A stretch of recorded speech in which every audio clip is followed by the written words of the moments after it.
forefathers of the sport, and them being involved has certainly helped their business. They get feedback from shooters, and it's been it's not a complex formula. I just sometimes wonder why some of the other people that are providing products don't really get involved with it that much, but the ones who do, Tom Fuller from Armageddon Gear and Melissa, and that list goes on. But it's certainly been, look, I mean, I'm very fortunate that my passion and my business, which are both the same, they're both related to firearms. I love shooting in competitions, and I love to shoot. I love everything about the business, and one has not ruined the other.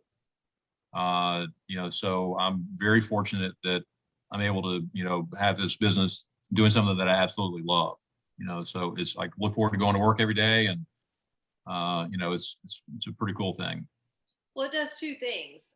I mean, people like whenever you listen to them and you add things that the shooters want, but people also just like nice people, and people want to support their friends and the people that they get to know. So going out and getting to know, and like you said, as you were talking, actually, John Kyle and Amy are who I thought about, because they're out there all the time and, friendly, and they just kind of exploded, right? Like nobody had heard of them, even 2 years ago. And then now they're like huge, just kind of like NBA.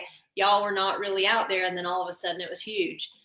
And I think that it's a lot because people get to know you, and so then they feel like, oh, that he's a good guy, so he's got a good product, and they feel like, well, I can call Phil if I have any issues or any questions. I can just pick up the phone and call him, and he'll make it right, or help me figure out what I'm doing wrong. So I think that it does two things with that. I think people really, especially shooters, the shooting community really does embrace those that kind of embed themselves into the sports. So. Oh yeah. Yep. And it's an excuse to go shoot more matches, and so that's even better. Yeah, the people who come in from the outside and they're just there to try to make money never survive. They never last, 90 days. Unless they're part of the community, you can't just show up and start trying to sell these folks something. So we had to go get the puppy. I'm sorry. We got some fireworks going off. He was getting a little freaked out. So he's okay. A little antsy, huh? Yeah, he gets a little antsy. Paul, did you ever get the questions I emailed you? I did not, but that's okay. All right. Well, we're rocking along just fine. Well, so MPA has grown so much. So what volume are y'all capable of now? Like, how many employees do you have? How many rifles can you turn out? How many chassis? I know every time I see on Facebook, y'all have a bajillion of them, it seems like. Well, as far as like employees, we have 2 locations now. Back last summer, we acquired the assets down there for Freedom Gun Works down there in South Georgia. So we now have that location in Camilla, which is where Bobby had operated for many years. But between the 2 locations, I think we're right at 40 employees. We probably do, my guess is somewhere between 5,000 and 6,000 chassis a year. Rifles, we're probably in the 125 to 150 a month. DS9, DS9 pistols are in the, our goal is 125 to 150. We're probably about 100 a month now. And our little Mac clones that we make, that's been a very popular product. We're probably, up until, for the last 4 or 5 months, we've been about 1,250 to 1,300 a month of those things. We're backing it down to about 1,000 a month. We see them, which is a good thing for everybody. I mean, we're seeing the market kind of start correcting itself in certain areas. The history always dictates the future of the firearms business. You look back in 2008, 2012, and 13, where you had these politically driven gun buying crazes, where ammunition and firearms were just, there's more sales than product produced, followed by, kind of somewhat of a flat downturn spot for a period of time. And then it gets back to the new normal. And we're starting to see the leading edges of that. We've always been kind of hesitant to try and chase the market, because you're chasing it up and down, and you're not leading it. Like like the gas gun market. That's one of the reasons why we kind of stayed out of. You never really want to get into that gas gun market, AR-15s and AR-10s, et cetera, because it's such a roller coaster. And being able to have more of a predictive flow of product through the company, like we target numbers, like we don't check, like we have, okay, we want to build, 1250 of this a month and 125 of this. And if we have a backlog, then, if it gets too long, like it is now, we try and start maybe decreasing it a little by slight increases in production. And if not, then if we carry some inventory on occasion, then that's okay too. Because it's just being able to plan long-term, when you just kind of target a consistent number, it's much better from an employee standpoint, product supply, your supply chain, everything just, makes it run smoother. And that, that's a lot more fun than, trying to play catch up either when the market's going up or going down. Yeah, I don't know how many people I've met that, oh, I was building AR-15s, and then they had, 16 CNC machines, and now they're working at a gas station, basically, So it's a very up down. I mean, I'm making a joke, but I've met several guys that were like, yeah, I had a big operation and I ended up losing everything. Trump came in and everything shut down, and then things picked back up. But you can't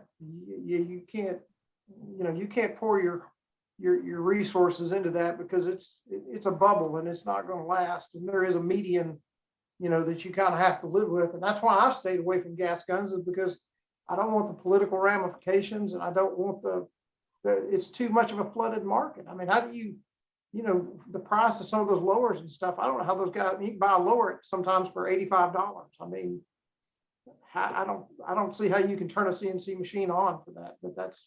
It exploded was it 2015 or 2016 that SHOT Show was just like ARs everywhere. That's all it was. Well, the one after Sandy Hook in 2013 was the one that I remember being just absolutely bonkers. I mean, that was just crazy. I remember going to back then, and the company's no longer in business. We kind of talked about that, but there's a distributor in South Carolina called Ellett Brothers, and they had the first industry trade show of the year. It was always like that first week of January, and it was before SHOT Show, and Anderson had their booth next to ours, and they had like 7 or 8 different rifles, on display in their booth. But they said, this is the only one that we're selling and the only one that we're going to make for the next year. So as long as you order these, you can get them, but don't waste your time ordering anything else. and they picked one model, and that's all they sold. And they probably sold a gajillion of them for the first 6 months. And then after that, they probably had thousands in stock for the next 6 months. But yeah, that's kind of a tough business. So you guys have pretty well been able to stay at the front of the industry ever since you got in. You've kind of been number one within probably 18 months, 2 years of you coming into the industry. You guys were pretty much the number one chassis. How have you been able to maintain that? I had this conversation one time about what it takes to stay on top of the long range industry, because it's so quirky as far as the latest and the greatest, and this is going to make me a champion kind of a thing. So what have you guys done to be able to keep your product at the forefront? Well, we got into it at a very good time, and we were very fortunate with 2 primary issues. One was the timing, that we got into the long range bolt gun market at a good time when it was really starting to take off. Like, we kind of got into it, and then, so we were really kind of establishing ourselves right when the market exploded. And the other thing, what got us into the bolt gun market in 2013, we purchased a barrel company up in Virginia, a company called Spencer Rifle Barrels. And, we bought the company mainly just for the barrel manufacturing capacity for the rest of our product line. We didn't have anything to do with the bolt gun market. And, the whole transaction happened very quickly. When I went up to see the company up in there, I think they're outside of Winchester, Virginia. When I walked in, the guy had like a letter from the '96 Olympic team on all these world record certifications and national championships and what have you, and bench rest shot with his barrels. And, after kind of spending the day with him on the 8.5, 9-hour ride back the next morning, we decided to get into the bolt gun market. Well, I didn't know a whole lot about bolt guns. I mean, I was not schooled in that area at all. And so I found this online blog that talked a lot about bolt guns, and it was a precision rifle blog. And that, Cal Zant, he that blog was pretty much focused around the products that were used in the precision rifle series. You know, he did a lot of like what the pros use. He did a lot of, I mean, Cal's wonderful when it comes to his technical discussions on products. And so I use that as, I mean, that was a big resource that I used in learning about precision bolt guns. And that, you know, and so obviously our product kind of was designed in that direction, you know, just the general configuration, you know, the chassis and everything else.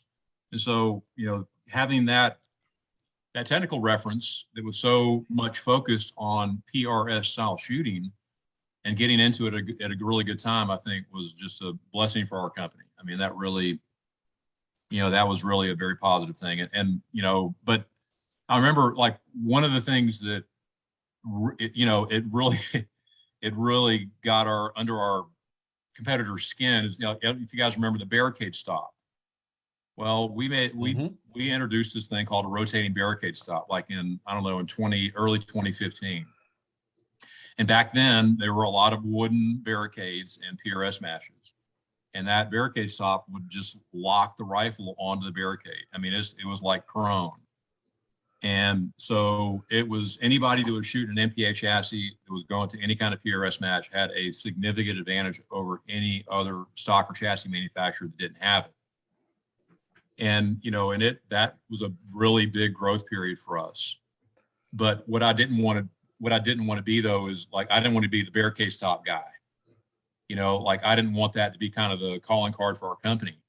So, you know, we really, that's, you know, so I started shooting more matches, you know, the match directors they started designing their stages around, you know, wooden barricades where the barricade stop would work, you know, so that in combination with like some of the bags like Armageddon gear and some of the other bag manufacturers, the technology they developed, really got away from that system, which was fine and good for the market. I mean, it was innovation, which is good all the way around. But, you know, we felt as though that, you know, we needed to keep making a viable product with newer technology that was appropriate based on, you know, the shooting conditions that we experienced going to matches.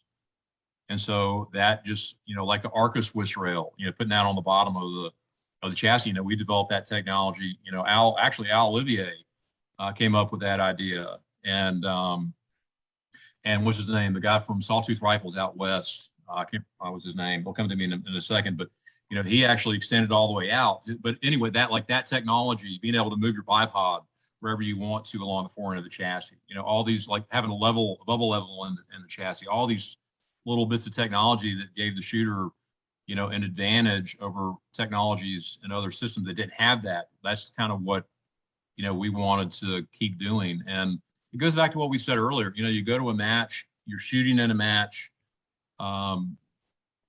you utilize that technology that you've learned in making the product better. I mean, like for a long time when we would come back from a match, if I would shit can a stage, and we would talk as a group, like, okay, what kind of technology can we develop that will help a shooter overcome this type of stage? You know, that, you know, whatever kind of prop it was or whatever the conditions were.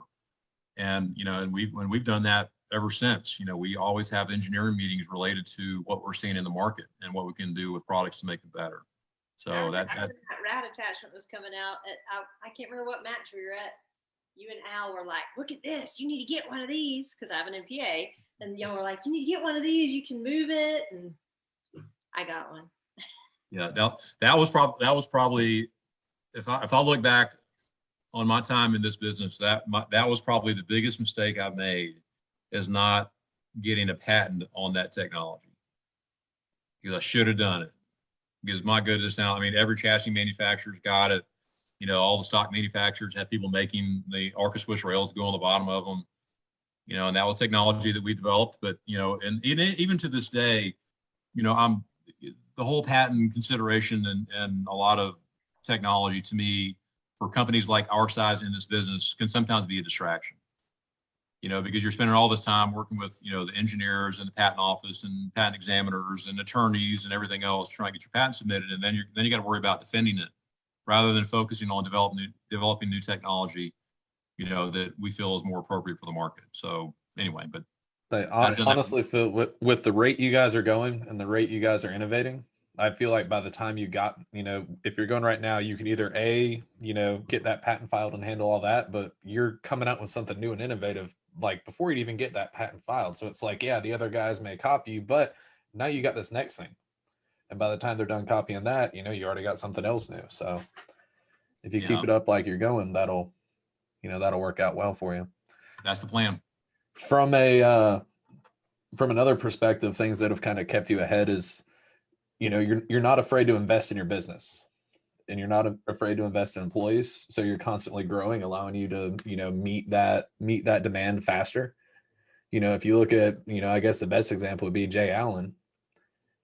Everybody loved those, but it's like, oh, I would love one and I can get one in a year. And ain't nobody got time for that. So that's something that definitely helps too. Maybe Phil has fireworks too. Yep, sorry about that. Like we lost our host, you scared him off. I'm upset. Greg, any lives? I'm still buffering, trying to see lives. I don't see any. My computer's working. Over from their holiday weekend. No, I think they're there. I just think my computer is being very, very special tonight. Oh, that's great. Yeah. But anyway, speaking of shooting matches, which is something that you've been doing a lot of, you just won your first 2-day PRS match. How does it feel to do that? Well, actually, if you're talking about the match down at Altus AI Classic, I missed winning by 2 shots. So I came in second place in that match. Like all shooters that go to matches, you think back on like 3 or 4 stages and all the what if scenarios, right? Like, what if I'd done this or what if I'd done that stage? But that was a really, it's like I'm a shooter that does well going to, like a lot of shooters. I mean, like, I'm not unique to this, but I do well going to places that I know and know well. Mm-hmm.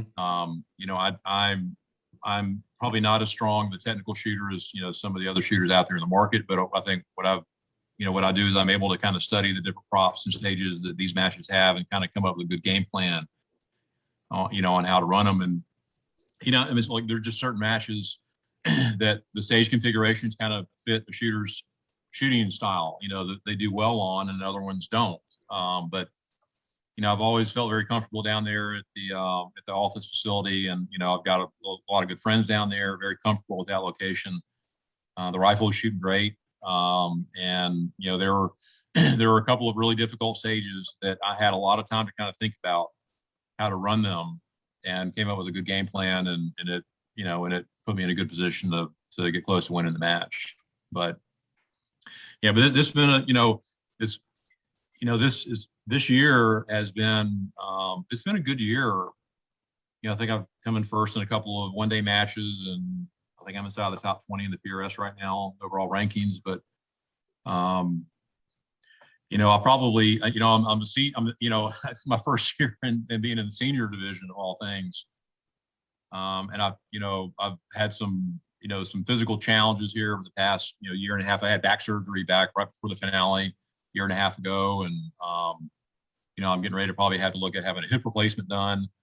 But yes, but PRS is one of those things that it's a sport that if you can move quickly in about a 10 or 15 yard area, then you've got a good chance of doing well. And I can move really quickly in short distances, but that's, I don't know. It's been a fun year so far. So far so good. It took me a long time to come to the realization that there were places I didn't shoot well at. And it was somewhat of a hard pill to swallow, because I had it in my mind that I should be able to shoot as good at one range as I could at another. But the reality is kind of like you. I shoot good at Altus. I shoot good at Alabama. I've shot good in Idaho and Washington. I do not shoot well at K&M. I finally came to the realization that for whatever reason, I don't think I've ever finished better than 75th at K&M. And it just is what it is. You can accept it, and you can go places that you enjoy, that you shoot well. It's a much more enjoyable weekend when you're, feel like you're at least in the ballpark of what you're capable of doing. or you can just keep going and getting your brains beat out. I mean, that's just, you know, and I finally just figured it out. Like, you know, this is senseless, you know. But I also always found it interesting that I never could really differentiate the matches that I shot really well and the matches I didn't shoot. I never could figure out what, you know, what makes you have a really good weekend. Now, like you, the best finish I ever had, I had one stage where I watched a lot of people struggle, and I figured out a way to hit that stage and clean it when everybody else was struggling. And that really is what pushed me in the top 10 that match. But for the most part, I never did figure out, Phil, I never did figure out why you have a good weekend or a bad weekend. I don't know if it's physical or mental. You know, for me, it was probably a lot of it was my back. If my back was hurting, I didn't do that well. But you know, these guys are 25. They're shooting these matches, just have no appreciation for what's coming. But they will figure it out eventually. Hey, one day they will. That's right. No, I think, you know, I think the mental approach, I mean, that has so much to do with, you know, with, I think, how shooters do at matches. You know, that I forget who turned me onto this book, but there's that book called With Winning in Mind. I think the author is, you know, Danny Bashan. And it's talking about the mental aspect of sports related performance. And he just so happens to be an Olympic shooter, you know, but I think it applies to a lot of sports. But, you know, that positive outlook on, you know, on how you feel that you're going to do in a given competition, I think goes a long way. You know, going down to a match feeling like you've got a good chance of winning it, you know, because you're comfortable with the facility, your rifle's shooting good, you know your data, you know, you're shooting something that you shot for a long time. Like, I mean, I've been shooting the BR now other than last year when I shoot the production division, just, you know, for marketing purposes. But yeah, that BR has been a very good cartridge for me. And, you know, that whole feeling, like when you go to a match and your rifle's not shooting good, you're a little bit questioned about the accuracy of it, or, you know, the load's a little off, you're not sure about your data, and you never do well at those matches. You know, and conversely, you know, you go to a match and you feel like, oh, I'm going to win this thing, or I feel like I got a good chance of winning it, then you typically do very well. But, you know, and I think one of the interesting things in there, and I've tried really hard to do this, you know, they talk about, you know, distancing yourself from people with negative attitudes. And like, you know, how you go up to a stage and you'll talk to your buddy who just shot it, and he's like, oh man, that stage sucked. It was terrible. It was difficult, man. Targets are small, the wind's picking up, mirage, you know, all these negative, you know, inputs that are, you get into your brain. I mean, that's not giving you confidence to do well on that stage. And, you know, I've really tried hard this year to, you know, like when I hear that, just block it out of my mind, walk away from whoever's, you know, throwing that negativity my way, and, you know, and just really focus on having a good stage, you know, one shot at a time. Yeah, when I first started, I was really bad about having a bad stage, and I would be done for about the next 6 stages. And the best thing in the world ever happened to me was I got squatted with Wade Studeville, and I watched Wade Studeville zero a stage. And he just turned around and laughed, and then he cleaned the next 5 stages. And I said, I was talking, and he's like, you got to realize it's averages. It's a game of averages. You know, you turn that 0 into a 2, and then you turn it into a 4, and then you turn it into a 6. So you just average it up. Yeah. And that was really kind of a light bulb moment for me, because I guess I thought that the guys who were really good, you were supposed to get mad every time you zero a stage, and the guys who are really good didn't care. They just go on to clean the next 5 stages. So that was really a big moment for me, as far as mentally seeing how the guys that won didn't act anything the way I acted. So, you know, that was I think that's something everybody goes through. Oh yeah. The best matches I ever have is when I'm like, I don't care. I'm just going to go and have fun. I haven't been shooting good lately, but I'm just going to go have fun. And then I shoot really well. Oh yeah, that's right. Having fun. That's what it's all about, isn't it? Take the pressure off of myself, you know? Yeah, I'm the exact same way. If I like have a match that you know, probably the best I ever shot at a match was a gap grind, and the whole squad was a mess, and I was like, okay, I'm going to focus solely on making sure that all of these amateurs, you know, shoot good, have fun, and like, you know, I'm like writing down my dope as I'm walking to the stage, and without thinking, I shoot a lot better. It is kind of funny. Your squad can have a big input on it too. You get in a good squad, that makes a huge difference on how comfortable you are, how relaxed you are. You've got guys you can trust. Whatever they tell you, you can trust. That's another big deal. Oh yeah, like when I shoot behind Tucker Schmidt, and I'm like, "Hey, buddy, how was the wind?" Like I shoot great at those matches. I Shooting with Tucker, not just because he gives win, but just I love his attitude. Just I'm about to say props. you cannot have a bad day being on a squad with Tucker. Like it doesn't matter how bad you shoot, your gun could break in half on a stage, and you're gonna walk off the out of the match just smiling because you had a good time. Yeah, Tucker's a good guy, definitely. So I finally got my computer working where I could see some lives. Whitney said some of his worst matches turned out to be his best experiences. Justin said he called last minute with changes to a PMR Pro. Phil answered and literally said he'd personally take care of it. Thank you, sir. Love the rifle and the service. And that seems to be a trend of what's going on in the live right now, as everyone's talking about like awesome customer service from MPA. Tim said the customer service is foremost at Masterpiece Arms. It really complements Phil's attention to people and willingness to help new shooters. Whitney said MPA has been good to so many shooters, the top ones and the little guys like him. Thanks, Phil. Whitney just needs to stay on his feet. Yeah. Yeah, needs to hydrate. Make sure you hydrate, Whitney. You need to give him a chassis that hydrates him. there we go. Call it the Whitney. Someone was asking about new things coming for the Matrix. Is there a way to fit a water bottle inside of the buttstock of the Matrix with like a little straw for Whitney? Yes, I'm sure there is, and we'll get our design team working on that tomorrow. Poor Whit. We love you, Whit. Let's see, but yeah, it's a whole bunch of people wanting to just talking about the awesome customer service. Rob said, "Thanks, Phil, for the tripod lock at the Hollis Max. It just works." Chad Heckler said, "Hey, Chad got his first victory here this year.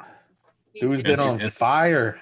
I know that K&M Ashman. Also proud of him. That was just. Chad is another one that has an amazing attitude, and I love shooting with. I was about to say he needs to go on that list too of just awesome people to shoot with. Yeah, Chad's a good dude, certainly, absolutely. Eric Lumberg wants to know if the material cost fluctuations have affected you guys at MPA. Well, it's more of an steep uphill climb rather than a fluctuation. There hadn't been any downward trends, so yeah, absolutely they have. We had a price increase back here, I think at the beginning of June, and it varied per product line, but a lot of our products, aluminum is probably the material that we buy the most. Obviously, there's a lot of aluminum in that chassis, and the defenders and accessories, whatever. About a year and a half ago, we were paying $1.78 a pound for aluminum, and now it's $3.05 a pound. So that's a big jump, But fortunately or unfortunately, a lot of our products have a lot of aluminum in them, and they start out with a lot. We machine a lot off of them, off their raw material sizes. But yeah, that's been it's nobody ever likes material increases or price increases on products. But we're certainly not going to get involved in a political discussion, but the inflation has certainly reared its ugly head here recently, and I think it's affecting a lot of this industry and others as well. Well, it's good to hear that you have not had supply chain issues, because obviously there are a lot of people right now having supply chain issues. In fact, every time you go to the store, you see things missing. It seems like every time we want to get something, it's not available. Like how can the world be out of those? It's some little rinky-dink thing you wouldn't think would amount to anything, but there are none. So it's good that you guys have not had too much of an issue with that. We had one occasion where we went about 3 days without the aluminum that we use for our primary chassis machining, which is 2-inch by 3.5 inch and 1.25 by 5. Those are the two main sizes of the bulk of our material.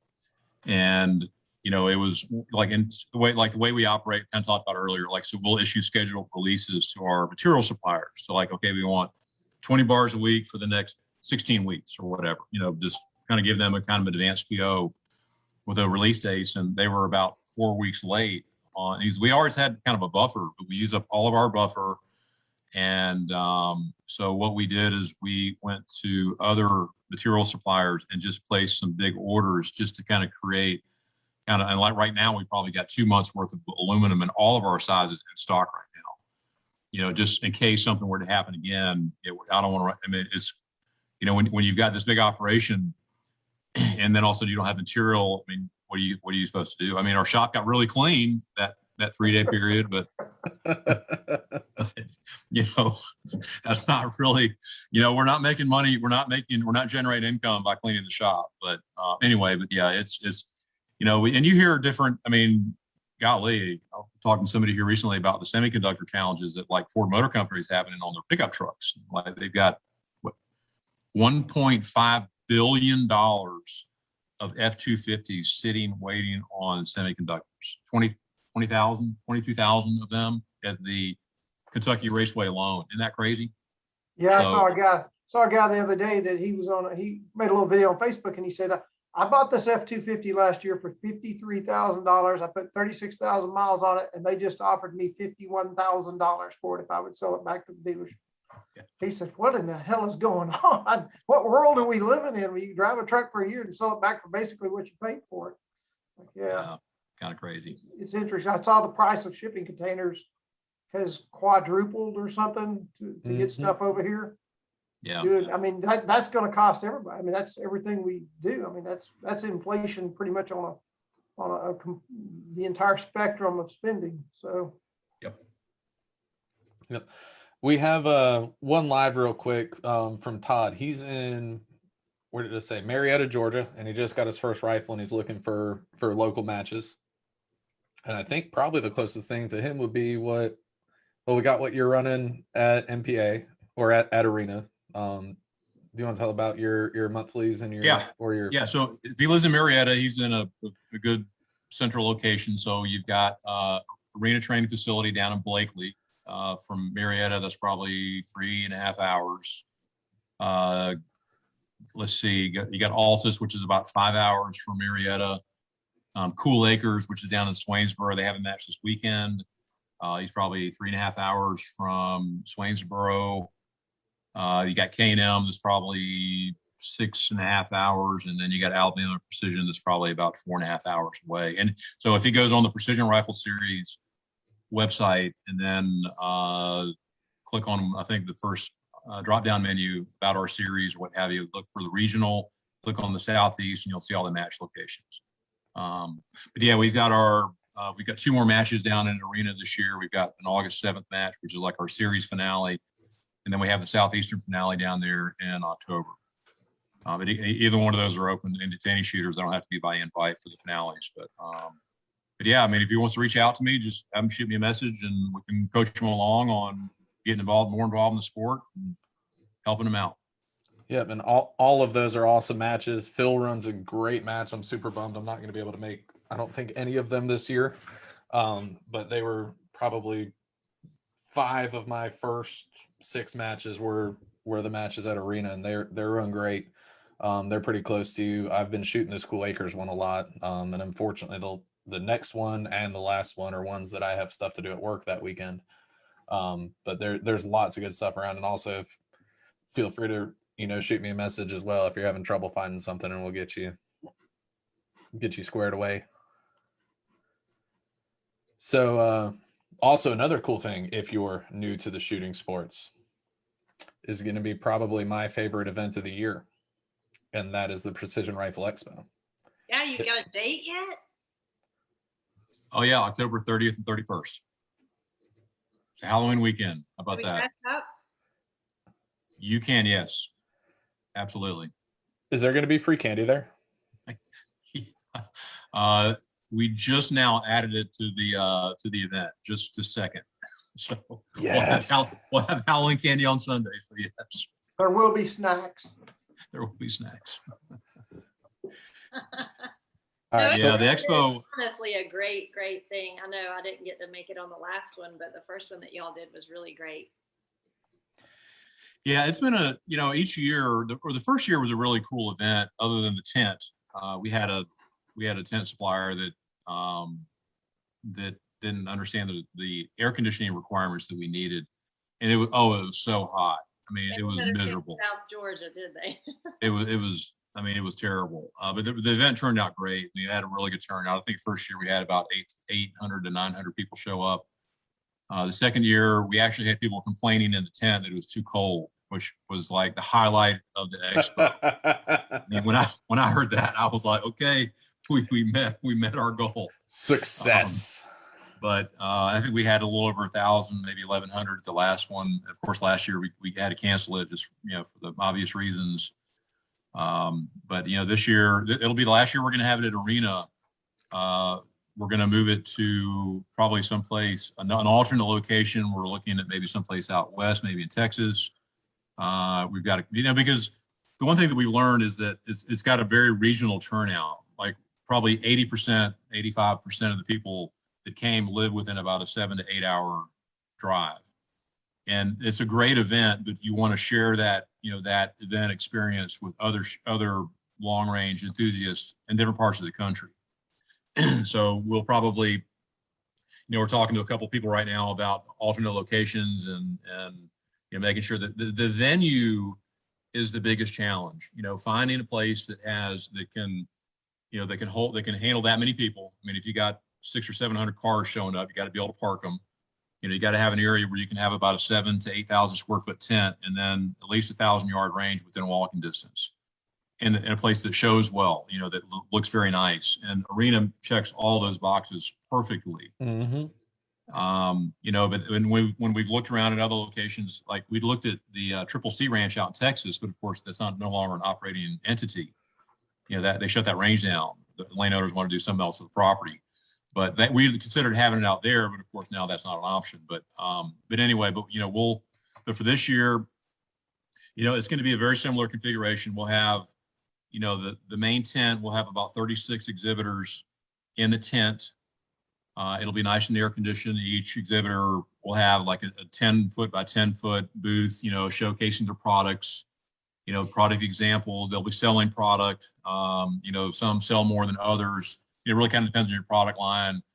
But not only are they selling, but sometimes there are killer deals there.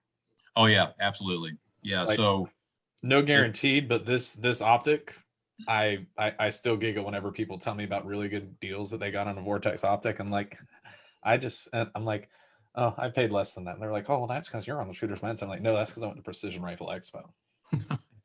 Yeah, it's different manufacturers go to it for different reasons. I mean, some do it just to sell product at the facility. Others do it for more national level marketing. Mm-hmm. And that's one of the things that we've really tried to do, and this year we're going to further enhance that, is provide more of a value to the exhibitors. And because like Nick Setting is doing our social media promotion for the expo. Nick's been involved in the long range shooting sport for a long time, lives out west, very in touch with the shooting community. He's doing a lot of our social media promotion. We're going to live stream interviews with each of the exhibitors at the event. So each exhibitor will get like a time slot. Well, they'll be able to go live and kind of throw their little 10 or 15 minute, however long they want, but we're going to limit it to 15 minutes max. But so if Leupold wants to have their slot at 11 a.m. on Saturday, then they'll have a little 15-minute slot. It'll be live streamed, and then we're going to save the recordings to the show, put on our website, as well as provide to the exhibitor. But what we've noticed is that a lot of companies are introducing new products at the expo. Like we do that specifically, like a SHOT Show. Everybody goes through this mad rush to get everything done by the second week of January. And you've got that one time a year where a lot of these companies will introduce new products, and that's it's not ideal. I mean, you want to be able to introduce new products at different times of the year, especially who wants to wait 6 months to introduce a product? Well, that's one of the things that we've really focused on the expo, is kind of provide more national level exposure for the exhibitors and a great experience for the attendees. But getting back, no, go ahead. One of the best things about the expo for shooters, you've talked about it a lot from the vendor side, but for shooters, like you get into precision rifle and all these Facebook groups, there's like a bajillion people asking, what should I buy? What should I buy? And I always tell people, you need to go to a match and try stuff. But it's hard to do that, right? You know, everybody doesn't want to let you go shoot their gun. But at the expo, you could go up there and you could shoot a variety of products and try them out. There were some classes too, but it was just nice to be able to see them all at one time. You could go compare the stocks, you know, go to this one and then go to that one. A lot of people can't go to SHOT Show, so they don't get that opportunity, right? I was with a friend the other day in Academy and they were like, so the stuff you use isn't in here, is it? And I was like, no, it's not. You can't just go to a store. I can't go to my local store and put my hands on something and try it that's for precision rifle. It doesn't work that way. But at the expo, you have such a variety of vendors. I think pretty much every glass manufacturer that was there. You can look through all the scopes back to back. You know, you go to one booth and look, and then go to that one and look and compare them.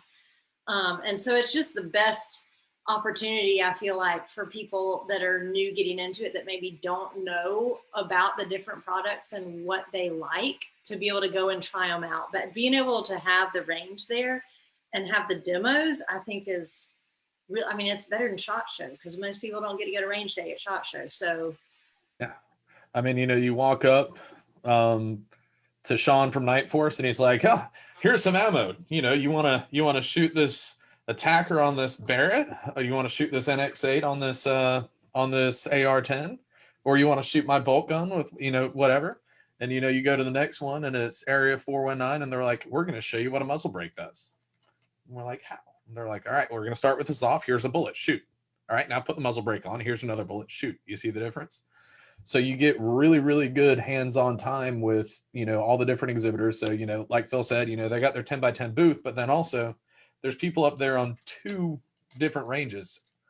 That was the first time I shot out over a mile with Robert Brantley's 416 Barrett. That was probably the most badass shooting thing I've ever done. And it's not only, you know, if you're shooting an exhibitor's gun, you know, it's funny. SHOT Show, it's like, I'm going to show you my rifle. And I went to Walmart and I bought some shooting bags and a bipod, and you're gonna see the rifle and here's some crap to go with it. The amount of Caldwell, you know, bags and stuff out there was crazy, but you know, it's literally match grade gear, and you know, everybody out there is a shooter and knows what they're talking about. So even if you're sitting there, you know, demoing, I don't know, an MPA rifle, and you're like, what's this shooting bag that you have? I like this. And, you know, obviously the answer is it's a game changer. It's the greatest bag ever. You know, go see Tom inside at Armageddon Gear and, you know, you can buy one. I just think it was really cool for us as shooters that go to matches and all, but for new shooters. So if anybody's watching the show that's not been to matches, for new shooters, it is well worth the money to be able to go and test drive some of this stuff and decide what fits you, because everything doesn't fit the same thing, you know, same people. So it's just it was a great idea that you had, Phil, that, you know, coming up with and starting it was just genius to me, because this has really been missing for precision rifle, I feel like. Yeah. And so my first year going was before I'd ever actually shot a match. I had a rifle like halfway built, and, you know, I was still trying to figure out what glass was going on it, and, you know, hearing what sale Vortex was having at the event, that very quickly answered my question and emptied my bank account. But it was really cool. And I went back and I did the same thing the next year after, you know, shooting nonstop all year, and I still learned from it. And it's not just rifles. I mean, it's like, you could kind of see right here, this nice set of dies right here. You know, I've seen pictures and I've seen videos online, but RCBS was sitting there and they're like, hey, you know, load around on our summit press using these new Matchmaster dies. See how awesome this is. And it's like, damn it, you can take my money. Yeah, I tell you, it's, you know, from a shooter standpoint, whether, you know, whether you're a new shooter and intermediate or even advanced, I mean, you know, there's so much to see and learn there, an opportunity. I mean, like you had mentioned, the ability, like if you're looking for an optic or a rifle or bags, you know, being able to go to a single location and look through all these different optics. Like if you've got let's say $2,500 price limit and you want to look through a Leupold product or a Night Force product or a Vortex product or, any of the other optic manufacturers that are there and just compare them on the same target in the same atmospheric conditions at the same day. Like, man, that you just don't have that opportunity to do so. And then you get a chance to talk to the industry experts, kind of, pick their brain on just some of their knowledge and on their product in general in long range shooting. The classes are phenomenal. I mean, like, we're going to have the classes. I mean, like Troy Lawton, who's the head ballistician at the AMU program, is putting on a hand loading class. I mean, the guy knows more about precision hand loading than most of the people watching this show combined. I mean, the guy's a genius. Emil Praslik is going to be putting on the wind reading class, probably my favorite class that I've never been able to sit all the way through, and I wish I would. But that guy knows more about wind reading, and he's so good with people. Just his presence up there and making his presentation. He interacts with the people in the class. Kestrel is putting on a class again this year. I mean, we're having Frank Galley is going to be there from Sniper's Hide. He's going to do like an introductory class to long range shooting. Like everything, all that's included. I mean, it's $35 to get in for the whole weekend, and you get all of that. I mean, I wish I could go and be an attendee. But it's just, so it's October 30th and 31st. So it's going to be a little bit later in the year this year. Hopefully it won't be as hot. I mean, first two times we had it, it was very warm. And it's going to be that Saturday and Sunday, the last weekend in October. It'll start at 8 o'clock each day. I think it ends at 5 on Saturday and 2 or 3 on Sunday. But if you're interested in getting tickets, just go to the precisionrifleexpo.com, and you'll have a list of the exhibitors there. It's ever increasing. We've got, I think, 4 or 5 slots still open, and then we're going to be full. But it's it's a great event. I mean, if you're ever thinking about getting into long range shooting, or if you've got a product that you want to look at, or just want to learn more, I mean, golly, I mean, the top level shooters in the PRS could learn a lot by going to Emil's wind reading class. And look, I mean, I've been using the Kestrel for years, and I probably know 25% of what it can do. And Katie Godfrey and Ryan Hay and some of those experts from those product lines are going to be there. It's going to be a great event. It's just fantastic. I was about to say, and it is an ungodly amount of information. So like we were talking about the wind reading class, I took that 2 years in a row, the first year before I ever shot a match, and was like, wow, that was a lot of information, and I learned things from it. So I went back the next year and I took it again, and I still learned stuff. And you know what I'm going to do this year, Phil? Take that class again. Yeah, because I still suck at reading wind, and I learn stuff every time I go, because you can only pick up I can only pick up so much at a time. I'm a little bit slow sometimes, but no, it really is. There is so much information in there. Jen, what would you say your favorite class was? I mean, that's when I started, I've said this before, it was very cliquish, and you had those top 5 or 6 guys that won most of the matches, and they knew stuff nobody else knew, and they weren't talking. Seriously, there was if you weren't in that group, you didn't get any of the information. I'll never forget Wade Studeville laying down next to me at Rifles Only, and we were shooting a little 100-yard stage on paper, and I missed the target to the left, and he said, "You didn't allow for mirage." And then he got up and walked off. Well, it took 3 years before I found out what the hell he was talking about. I mean, literally 3 years later, I took a class and somebody started talking about how the sun moves the impact point. No, he knew all that. He wasn't talking. He wasn't telling anybody. So the fact that you can go sit in there and get this information. I mean, I have spent the first 2 years, I probably spent $6,000 on equipment that was mostly unusable. I mean, it was just piss poor crap, because there was, you didn't have this kind of opportunity to just go look at stuff. You didn't have the information of who uses what. So it's you're going to save a fortune by going and buying the stuff, the good stuff once. So yeah, it's a huge benefit. I'm about to say, like in the position I'm in now, like, being in the sport and having so many friends, I could post on my Facebook, hey, who has this or this? I want to try both of them side by side. And with, I probably have a friend that have all of them, but you can just come out to Expo and touch all of the things. Jen, what was your favorite class at Expo?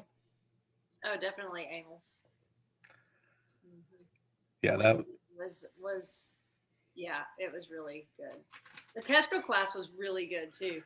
I'm 100% taking that this year because, you know, they're really awesome and they donate to the prize tables. And I got my cert and I got my Kestrel, and it is a lot smarter than me. So definitely Very taking smart. that. Great technology.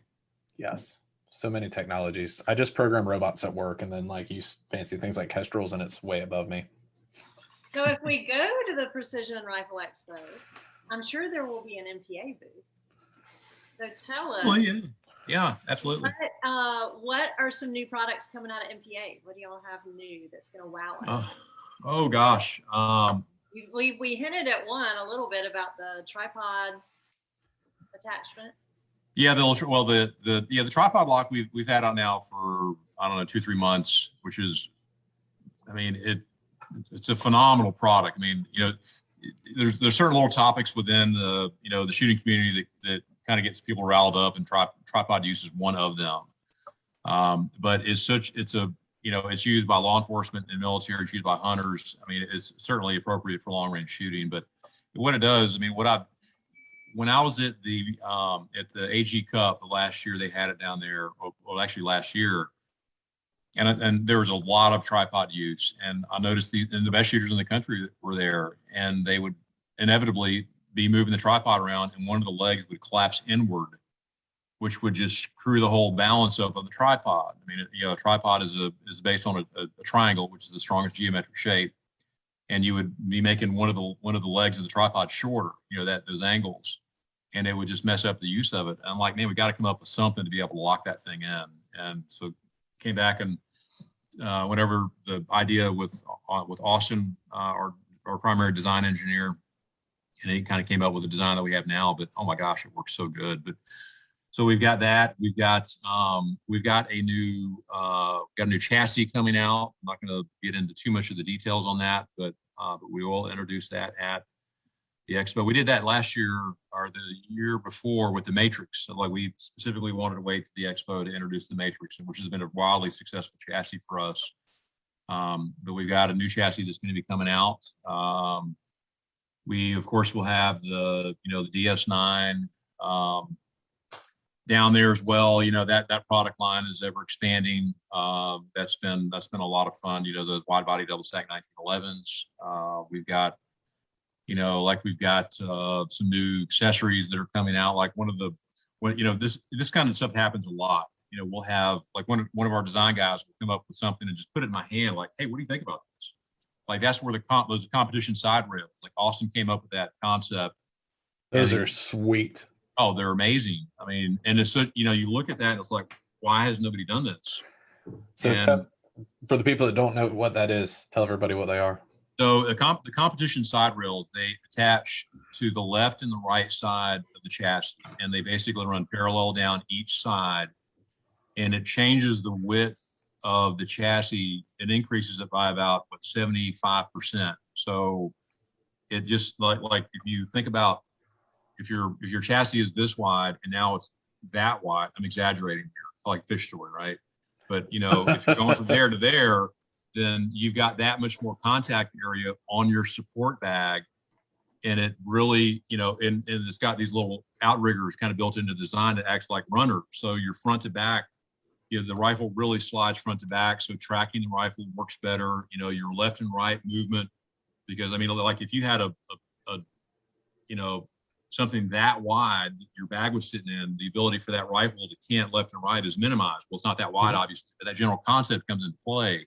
It just makes the rifle a lot more stable when shooting off of a positional bag. And, you know, but it's you know, we do it for the BA comp and the Matrix chassis. We got one coming out for the hybrid. But those comp side rails they're phenomenal. I mean, they work so well. You know, but like when Austin came up with this new Cheek Riser plate that's a lot thinner than our current design. And, you know, we tried it out this weekend, sent some out to some of our team shooters, getting some feedback on that. But we'll have that thing coming out here probably in about the next week or two.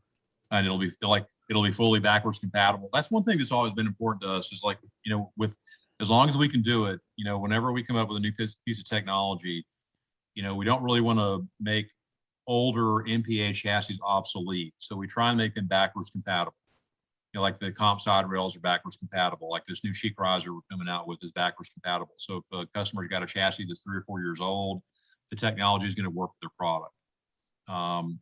It's not always like the Matrix, obviously, and the grips on the Matrix are a little bit different platform. That would not have fallen into that category, but that's been a general theme that we try and come up with. But yeah, it's there's I mean, who knows what's going to happen between now and October. That we keep a couple of design guys, pretty much busy all the time coming up with, like, we got a new bag rider coming out, we got the new chassis coming out, we got the new Chic riser coming out. We're working on a piece of technology right now on a recoil pad, which people think like, oh, what's the importance of a recoil pad? But there's some technology out there, and we're always trying to, like, what are we trying to do? We're trying to watch the bullet as it goes down range, watch the vapor trail, watch the bullet impact the target or miss the target. And, a lot of times being able to manage recoil is a big part of it. So, we're all trying to make that shot as dead as we can so that, we can see what's going on downrange through the optic, pull that trigger. And like, we got this new recoil pad that we're working with with an outside engineering group. We've also got this other engineered product that I can't really get into a whole lot, that we're working with another engineering company that, to be quite honest with you, is developing technology that's above our capabilities. Like it's a pretty high end stuff, but when we come out with it, you'll understand what we're talking about. But it's just fun. It's just fun. I love that part of the business, just coming up with new products. And look, it's great for the shooters, but I mean, I benefit personally. I like to shoot and I like to compete. And if I can come up with something that gives me the ability to shoot my rifle better, then, I'm buying it. I'm using it. I'm putting on my rifle. So, I was about 3 feet from winning your 2011. About 3 feet, 3 feet from the cornhole. Yes, you were so close. That was so much Yet fun. so far. I'm about to say that was pretty far. That was so much fun. I'd say Phil loves giving away stuff to shooters, and in Alabama, he decided to give away one of his really awesome pistols, and he decided to make people play cornhole for it. And watching Jen play cornhole was priceless. that was a lot of pressure on those people. Yeah, everybody that came in the bar that night, I think Armageddon Gear put on this little get together at a bar in downtown Jasper outside the Nash location, and everybody that came in got a little ticket. And then after everyone was there about an hour and a half, we picked five names, 6 names maybe, and then had a cornhole toss off. And it was wonderful. And let's see who won it. The rifle builder. I was going to say, who was it? John Slagle. John Slagle. Yeah, John Slagle won it. Oh, he was so happy. I mean, that was just so much fun. I mean, But look, it's this shooting community has been really good to our company and to me and my family. And giving back. I mean, we hear that term all the time, right? People like to give back, whatever. But it's just our way of just saying thanks for being such a part of a great group of people and great sport, and it's just fun to do those things. It really is. But yeah. You got more lives? Yes. So Corey Adamski said his DS9 just shipped and he's super excited to beat that thing. Oh yeah. I'm sure Corey will run it through his paces. Oh yeah. Derek wants to know if maybe a CZ 457 Matrix is in the works by chance. That's a great question. We are in kind of a bind with CZ right now. We're doing very well with our MPA 22 BA platform, and we were using primarily the CZ 455 and then the 457 Action. And after the 457 replaced the 455, but we are now on about 10 months without receiving an action from ZZ. Oof. And they've had some issues bringing that product into the country. Originally we were just buying the actions, putting our barrels on it. and we had to buy barreled actions, and we had to buy complete rifles, and now we just can't get the product. So we are, whether we do the 457 in a matrix is to be determined. You know, like the whole rimfire thing is exploding. Like actually this week we're proving out our inlet on several of our chassis with an on-shoots action. Ooh. So several of the on-shoots actions will be able to be dropped into our chassis probably here in a couple weeks. Been working with the guys over at On-Shoots over in Alabama.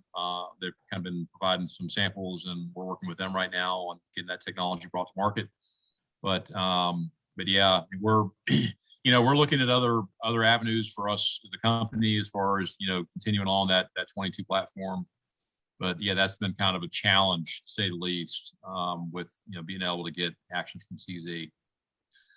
And that normally, like, and I get this question a lot, like why doesn't MPA make our own action? And it's certainly something that we've considered. When to go back to what we talked about earlier in the show, when we had decided after we acquired Spencer rifle barrels that we were going to get into the bolt gun market, we knew we could make the barrel. We just bought a barrel company. And we knew we could make the chassis because we're a big machining company. And we felt as though we could also make the action. We spent about 2 weeks, looking at the design on the complete action assembly, and recognized that it was going to take us probably 6 months to a year to be able to develop that product, bring it to market. And then, of course, we're going to be fighting, branding, because at that time we didn't really have a market, a bunch of presence in the precision bolt gun market. But there's so many good action manufacturers out there right now. There are so many really good ones, that I'm kind of glad that we didn't go down that path. It really allowed us to get more into the precision bolt gun market sooner. We originally kind of teamed up with Stillers, and then we went with Kelby's, and now we're with Curtis Custom as our primary action supplier. It's certainly a consideration, but not probably a path that we're going to go down. I like to tell people having a background in machining of a lot of different kinds that an action is real machine work. That's not a muzzle brake. That's something that takes some engineering. It's something that you're going to have a lot of parts that probably don't meet spec. You're going to have a big trash can there. It's going to have a whole bunch of parts in it every day. And people underestimate looking at an action. I guess for the uninitiated in the machining industry, it doesn't look that complicated. But there's a lot going on there, and there's very tight tolerances, and there's a lot of 90-degree angles with very tight tolerances, and it's not something that's easily designed or easily machined. And I'm kind of like Phil. At this point, what are you going to put into an action that's better than what's on the market? What are you going to do to an action that's going to make it shoot? We've got probably 6, 8, 9 action companies that are just phenomenal. That will shoot as accurately as you can build a rifle to shoot. Yep. So, you've got to bring a new product to market. You got to be trying to solve a problem. And I think there's not a problem. There's nothing to be solved there, I was reading an article in a Guns Digest or what have you. Anyway, they were doing an article on a new Savage straight pull action. And I'm thinking, like, man, straight pull action, basically, it's for traditional action, you're lifting the bolt handle, you're camming it 60 or 90 or 66 degrees or whatever, 2 lug, 3 lug, whatever. The straight pull, basically, you just pull it back and push it forward. And that action design has been very prominent over in Europe, never really took hold here in the US. But, for shooting in PRS matches, that technology would be very appropriate. It's very quick. Mm-hmm. You're just basically pulling that bolt handle straight back, pushing it straight forward. And you're going to have very little input on your rifle because, this action is what will bring you off a glass, not this. Exactly. Yep. But that, it'd be interesting to see if it, as Paul mentioned, there's a group of very talented action manufacturers out there. If, if one of the boutique manufacturers would actually take on that project. I think, like I've never owned one. I've never been behind one, at least the ability to, to kind of check some of the things that would be appropriate for the accuracy capability and how reliable they are. But the concept is very intriguing. I think that I could be wrong, but that action style in Europe has been around for a long time. I don't think that's new in Europe at all. I want to say it goes back a long ways, but Over 100 yeah, years. going back to your chassis issue, you solved a problem. There was a need. You built something to fill that need, and that's a little bit hard of a story to sell when you're coming to the market with a new action. The guys at Impact did a really good job, and Curtis has done a good job, and all those guys bring something a little different to the market. But it's getting to the point that it would be a little hard to stand in front of people and say, "Hey, look at what my action will do," Yeah. We're kind of getting to that point where it's diminishing returns on trying to improve the concept of a bolt action rifle. So. Yep. So back to the listening to the shooters thing. AJ said that he'd love to see an adjustable height bag rider for us big guys that have a hard time getting low enough in the prone. Well, AJ, you just wait and see what you're going to see at the Precision Rifle Expo this year. Which you can attend for only $35. Yeah, no, that there's going to be something along those lines that's going to be coming out in one of our new products. But I will say that, the one, and I'll give you a little tip. If you're a heavy chested individual, and, we all like to get as low as we can on the rifle, right? But, sometimes you get the rifle too low, and if you're heavy chested, you're basically putting the buttstock like on the point of it in your shoulder. If you're shooting an MPA, take that recoil pad assembly and flip it upside down.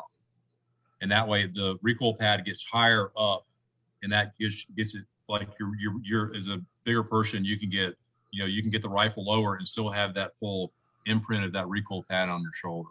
So I like every one of my recoil pads on my rifles are flipped upside down. They look a little funny, but they work great. Pro tip of the day. I'm gonna laugh when some newbie comes over to you and doesn't know you and is like, you have that on upside down. That happened. Yeah, absolutely. I kind of designed it. That is hilarious. So we touched on 22s and stuff a little bit earlier. So if I called you right now and said, Phil, send me a 22, what would you send me? Well, right now it wouldn't be one of ours. I tell you, Voodoo is probably the gold standard out there right now. Mm-hmm. They make a very good product. Their customer service is phenomenal. I mean, just, we all talk to shooters and, different levels of customer service within the industry, and theirs is just exceptional. Like I think they've got just a no questions asked attitude. Like, you got a problem, we'll fix it, send it to us, and we'll take care of it. Not that they have any problems, but just, when 22s, rimfires are finicky by nature. I mean, it's a very small cartridge. 22s are probably historically the biggest challenge when it comes to firearms manufacturing to get consistent feeding. It's a delicate little bullet. You don't want to be scarring the thing up and damaging it. It's certainly going to affect how that bullet flies. But Voodoo, they offer barrel actions and complete rifles. They buy a boatload of MPA chassis from us. The Remex action from Zermatt Arms, formerly Bighorn, is another phenomenal action. They've probably got the coolest magazine I've seen produced in a long time across the board. Like their little Remex, that little machine 22 magazine that's got an adjustable mag catch tab built into the design. Just the way the thing feels is phenomenal. I mean, Eric and his team out there have done a phenomenal job with that. Ultimatum now has got their, I forget the name of it, they've got their barreled action that's going to be shipping out. I think they've had it introduced for a while, but I think it's finally starting to ship. Of course, you've got some of the, like we mentioned on shoots earlier, golly, I think they have 100% of the Olympic shooters and the Olympics are using their barreled actions. I mean, when you got 100% of the Olympic shooters using your product, you're doing a lot right. But, and in Bergera, they've got their B14. That is I hear great things about that little rimfire rifle they offer. I mean, the shoots very well, very reasonably priced. Bagheera makes very good products. Another good Georgia company. But yeah, there are a lot of good options out there. I mean, there really are. I mean, it's a good time. Like in the rimfire, like you go on Practice Score and look under long range rifles, one of the tabs on there, and look at how many rimfire matches there are. And both the NRL 22 and now the PRS 22 series has just grown rapidly. And it's so much fun. It's inexpensive to shoot. You know, your range requirements are a lot more concise. I mean, you don't have to have 1,000-yard range to shoot a rimfire. I mean, you can make a ridiculously difficult match on a 100-yard range. And, you know, it's just fun, it's simple, it's inexpensive, and there's a reason why it's become so popular. Yeah, I definitely just see it growing and growing and growing. And like, you know, even my little NRL 22 match that I run on our local 100-yard range, you know, I got people driving from all over the place to come shoot it because, you know, we can fit a lot of fun into 6 stages and 100 yards, you know, using 1/4-inch targets and all that fun jazz. Yeah, shooting a 1/4-inch target at 50 yards on their little KYL rack on their little NRL 22 target set. I mean, you think about that. I mean, the bullet's 220 thousandths in diameter, the target's 250. I mean, that's a little target. You know? Fun though. You feel like you're doing something when you hit that one. Yeah, but thankfully it's good and light. So if you only hit it with maybe 2/1000ths of the bullet, it'll still move a little bit. That's right. Yep, got a little bit of margin for error there. I've seen that. You get the like, wiggle. You touched it barely. And it just barely moves. You're like, impact. So Phil, tell me about some of these cool new colors I've been seeing on your chassis. Like I know a year or two ago, you know, you came out with one of my favorite color, you know, lime green, but I've seen some crazy designs of MPA chassis on the internet. Well, you know, we started back in my daughter Lauren, she turned me on to these paints from a company called Gun Candy, and they are translucent, they're prismatic, they're very vibrant colors. They've got dozens of 35, 40 different colors, and they just look phenomenal on a rifle chassis. And you know, we've certainly embraced that. I think we've got maybe 10 different colors of their product line that we're offering on our, you know, on any of our chassis. I mean, it's on our website under custom chassis colors. I tell you what, there's, you know, look, I've been in the manufacturing business for a long time, and I know, you know, a lot about coating. And about a year ago, somebody told me about a multicolor patterned anodized finish. And I'm like, anodizing, you can't do that. I mean, anodizing is one color. It's a dip process. You know, you take your product, you dip it down into a tank, and it goes through the process of adhering the coating to the product, into the material. But it's one color. And I was proven wrong by that. And so actually one of our team shooters, Keith Rudisill, has got a company out in Texas called Outlaw Anodizing. And like, if you go on our website, like I think that first picture that you see on our website, that is anodized. And it's a multicolor pattern that is just beautiful. I mean, they clear coat it after they anodize it. They can do any number of different crazy color schemes.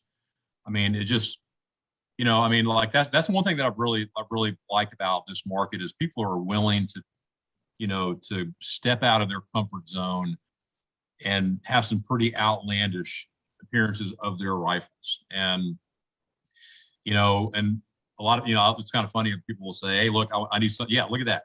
Exactly. I mean, you know, 10 years ago, would you seen a chassis that color at a match? No way. You know, people would have given you a hard time and whatever, but now you might can see that chassis 10 years ago.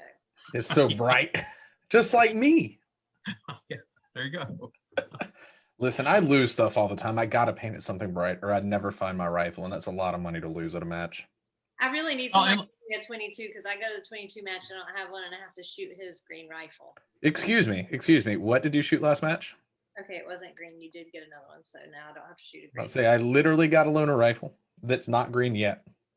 Yet being the key word. Look at her eyes. I'm going to go back and screenshot that face. And for those of you who don't know, when Greg goes to a match, he is embracing that neon green color scheme. He's got neon green shoes. So we got some Yeah, vape look at all there. that. We got green pen. What else is green in here? You know, there's the ammo boxes. That's just whatever's lime green within my.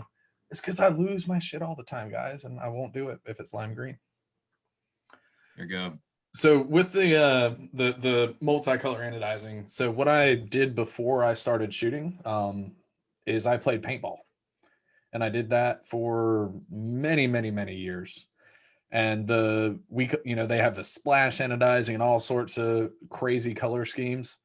And that's kind of what a lot of your cool new chassis remind me of. Actually, there's one, and I forgot who. Somebody at Cool Acres has one, and I looked at it, and one of my friends I was shooting with also played paintball years ago. I'm like, that literally looks like a paintball gun. It's like a splash pattern, gloss, black, and I think there was like purple and blue, and it just looks sweet. It's something really cool and new coming to making our guns look wild. I think that's where the technology came from. I think that's where it's introduced to paintball gun stocks. Because we love being obnoxious. Oh yeah, with all the crazy different colors. Yeah, I think Derek Webster, got one done in like Jennifer, what's a high-end purse manufacturer? Are you asking the wrong girl? Oh, okay. Gucci? Like, I don't carry a purse. And it wasn't Gucci, but it's got like this kind of spade-looking design on it. Dooney and Which Burke one? Coach? Or Dooney Might be. and Burke? Well, anyways, but Derek Webster showed up with a chassis that was in that finish that you would normally that pattern that you would normally see on a lady's purse, and it was the god awful ugliest thing, but it was so freaking cool. I mean, like, I think if you go on Derek Webster's Facebook page, you'll see the video of it. Oh my gosh, it was just, I mean, it was so ugly, it was awesome. But anyway, but yeah, there's some crazy things going on right now in chassis coding and technology, which is pretty cool. That's awesome. I'm glad you guys are continuing to advance and try new things. But yeah, the Gucci was a real popular one for paintball players. Oh yeah. People are like, oh, my Gucci Glock, but then people are like, oh, straight up Gucci print down the entire side of my paintball gun. Because why not? I'm trying to find a picture of this chassis that I saw because I'm in love with it, but I take a lot of pictures. I'm glad people want to do that sort of thing. Guys ask me, can I have camo on the chassis when you build me a gun? No, you can't. No. You can have one color and you can like it. You like your one color. I can't charge you enough to do. I actually used to do camo paint schemes before I ever built rifles. I did that for many years before I built rifles. And you can't charge enough to do camo. It is a pain. Yeah. People have, there's some outlandish ones out there, but I don't know, whatever you like, right? If you can think it, you can pretty much have it done these days. So what is your next match? What matches do you have upcoming? I know you have the Precision Rifle Expo, but what are the things you got planned for the rest of the year? We're halfway through. Well, let's see. This weekend I'm shooting at Cool Acres. The 24th I'm shooting at the Alabama Precision one-day series finale. Let's see, the Altus Fall Classic I'm going to shoot at. I'm going to shoot that match. Oh gosh, the Alabama Precision Federal Gold Medal match, I believe is what it is. It's going to be in September. Oh gosh, what other matches am I going to shoot? I'm trying to think. Gap Grind would be a maybe, but I don't know. There'll probably another 3 or 4 2-day matches and probably 5 or 6 1-day matches.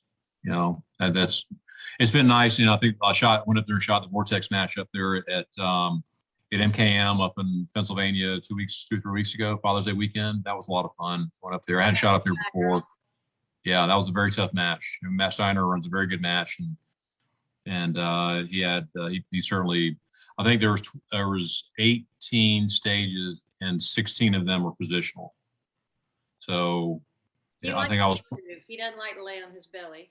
No, he does not like laying on belly, and that shows up in the matches. But it was a very, very difficult match and very fun match. But yeah, it's been good. But it's been, it's been a good year for MPA shooters. Morgan King is just, I think there's a 12-month period from I think June to June where he had won like 13 national 2-day matches between PRS and NRL. He won the fire. he won the NRL national championship. Chris Simmons won the NRL 22 national championship running an MPA. So, if we can get one of our shooters to win the PRS championship, I think we'll have them all covered this year. So that'd be pretty cool. Maybe Morgan or Dave Preston or Aaron Hip or, any one of our multiple team shooters. We got a lot of really good shooters in our team this year. So who knows? That'll be fun though. So like, there's a lot of incentive to like, if you're shooting an MPA chassis to win, right? Yeah. We came up with these rewards programs here a couple of years ago.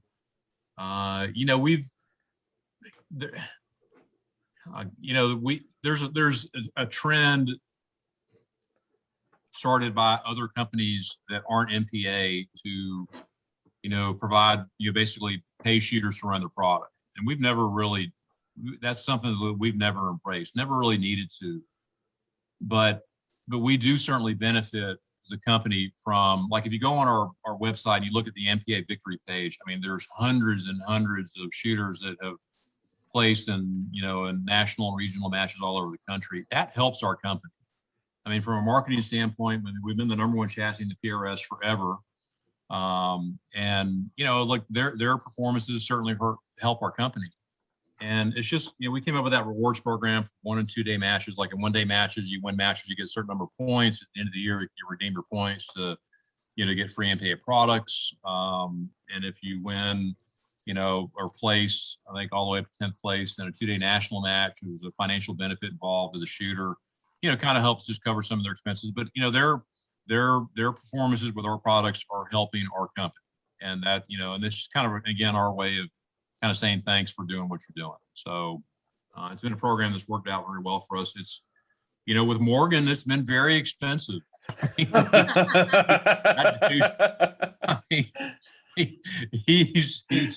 We've sent those guys a lot of checks. We sent that guy a lot of checks here last year, but rightfully so. I mean, that guy is just, he sees things differently. I mean, he's a very strong, compact individual. Very, fundamentally strong, got great eyes. He's just been killing it. I mean, was it the NRL championship that he had, he's in school, veterinary school.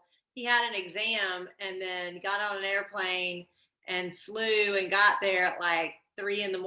or something, got up, shot the match, had to skip awards to fly home to take another exam, and he won. Yep. Yeah. That was the NRL championship. Yeah, and he won by a lot. I think he could have skipped the last stage and still won the match. Damn. And Morgan's a great guy. I mean, he's a very good individual. A great competitor, but just he's really good for the shooting sports and just a good around. And that's what you want. I mean, you want people at the top of the sport to be really good people, and Morgan is certainly one of them. Yeah, exactly. We had him on the show, and he's just a cool dude to sit and chat with. Yeah, he is. Very cool dude. Yep. Glad he's shooting our products. We got any more lives, Greg? Mike Bell said Greg knows his purses, and like 9 people said various different ways to spell Louis Vuitton. So apparently Louis Vuitton. There you go. That's it. Louis Vuitton. I told you I was the wrong one to ask. I'm not into designer stuff, and I don't carry purses. So Derek Webster Louis Vuitton chassis. There you go. Look it up on Facebook. And let me tell you, those Louis Vuitton purses that's a lot of ammo. Yeah. A lot of ammo. That's all I got to say. All right. Any more lives? That is it for the lives. That's all. Well, we're good on the lives. We can probably wind it down to shout outs. Greg, you usually start us. All right. So we'll start with GSL suppressors. My nifty little suppressor over here, keeping my 22 super silent. Shooters and Sharpshooters of Augusta, our local indoor and outdoor ranges here in Augusta. PDC Custom, if you want something really obnoxious in lime green. Shooters World Powder. Hunter's HD Gold, because I think that was on the pre-show. We were talking about how blind we all are, but I'm super blind, but not while I'm wearing those glasses. Fix It Sticks for when you break stuff or fix stuff or need to adjust your scope or anything like that. It's a really awesome all-in-one kit. The only thing more useful to have at a match is Phil's awesome trailer that he pulls around that has saved my ass more than once at matches. And Bortec to because apparently you're supposed to clean these sometimes. I think it's helpful occasionally. I don't know. That's what I've heard. Paul, what you got for us? Well, I for the first time in the history of PMAC, I have air conditioning. So I got air conditioning put in the shop about 10 days ago, and I don't even know what to do. I can work all day and not die.